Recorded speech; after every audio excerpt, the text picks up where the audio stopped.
مجھے شادی نہیں کرنی تھی۔ 4 سال گزر گئے، آج پھر اسی قبر پر آ کر بیٹھ گیا ہوں۔ وہ وقت پھر سے یاد آ رہا ہے جب میں شیروانی میں تھا۔ یار پلیز میرا گریبان چھوڑ دو، کوئی دیکھ لے گا۔ وہاں کمرے میں میری بیوی انتظار کر رہی ہے۔ وہ کہنے لگی، یہ بیوی کے الفاظ تمہارے منہ سے نکلے کیسے؟ ابھی میں زندہ تھی، میں مری نہیں۔ تم نے میرے ہوتے ہوئے میرے سامنے کسی اور سے شادی کیسے کر لی؟ میں کدھر جاؤں؟ قسم سے میں مر جاؤں گی، مجھے سمجھنے کی کوشش کرو۔ اس نے مزید میری شیروانی کا گلا پکڑ کر روتے ہوئے مجھے جھنجھوڑا۔ میں نے کہا، فائزہ پلیز چپ ہو جاؤ، میں بہت مجبور تھا۔ تمہیں پتا ہے جب میں نے اس رشتے سے انکار کیا تو انہوں نے کیا کہا تھا کہ اگر کوئی ہمارا اپنا ہوتا تو ایسے رشتے کو نہ ٹھکراتا، اور جانتی ہو یہ بات میرے دل پہ لگی تھی۔ وہ کہنے لگی، بھاڑ میں گیا تمہارا دل، میری زندگی ختم ہو جائے گی۔ آج میں تمہیں اس کے بستر پر نہیں جانے دوں گی، اور اگر تم اس کے پاس گئے تو میرا مرا ہوا منہ دیکھو گے۔ میں نے کہا، پاگل ہو گئی ہو، ادھر بیٹھو، میں تمہارے لیے پانی لے کر آتا ہوں۔ میں پانی لینے کے لیے اندر داخل ہوا، سب کزنوں نے میرا گھراؤ کر لیا۔ سب لوگ بہت خوش تھے، ایک میرے علاوہ، کیونکہ میں نے آج ایک ایسی شادی کر لی تھی جس سے میں کبھی خوش نہیں رہ پاؤں گا۔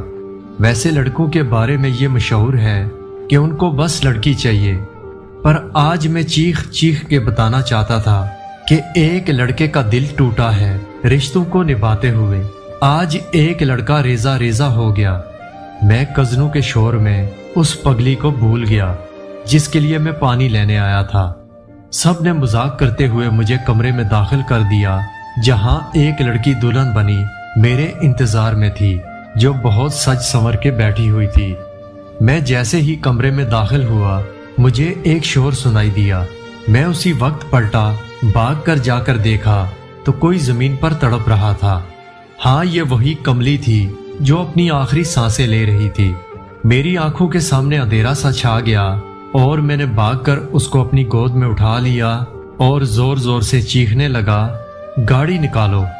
گاڑی کی پچھلی سیٹ پر اسے لٹاتے ہوئے پلٹا تو آنکھوں کے سامنے اندھیرا سا چھا گیا اور میں گر پڑا۔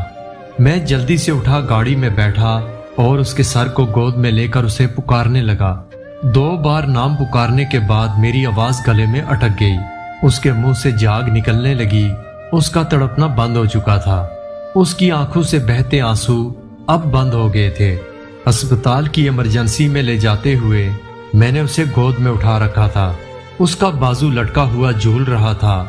بیڈ پر لٹاتے ہی سب ڈاکٹر جمع ہو گئے۔ پھر ایک لڑکی بینڈیج سے اس کے پاؤں کے انگوٹھے باندھنے لگی۔ میں یہ سب برداشت نہ کر پایا۔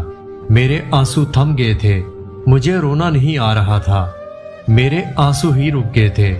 آج میرے مقدر کا ستارہ مر گیا تھا اور آنسو بھی نہ نکلے، یہ تو ناانصافی تھی میرے ساتھ۔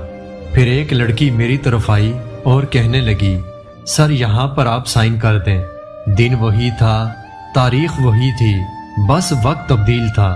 جب میں نے ایک ہی دن میں اس کے نکاح کے فارم پہ سائن کیے تھے اور ایک اس کے ڈیتھ کے فارم پر سائن کیے تھے۔